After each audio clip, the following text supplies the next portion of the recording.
Sanibona ninjani niyaphila?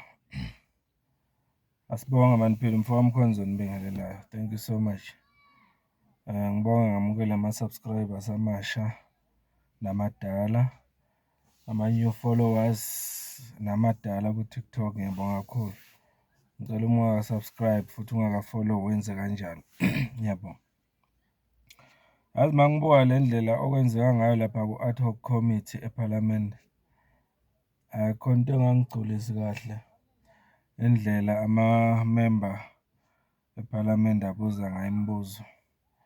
Kuzwakala sengathi indlela abuza ngayo le mibuzo aney'nhloso ezithile okungezona iy'nhloso lezi thina mhlampe njengesizwe esinazo zokuthi sithole iqiniso kumkhwanazi nokuthi lelo qiniso uma ngabe silithola lizolisiza kanjani izwe.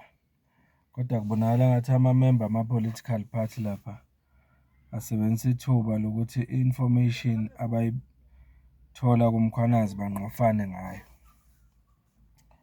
Ngoba manje uyabona ukuthi indlela ababuza ngayo umuntu avele abuze umbuzo okuwukuthi ulindele ukuthi uma iphendula umkhwanazi leyo nto azoyiphendula ishaye elinye iqembu lepolitiki.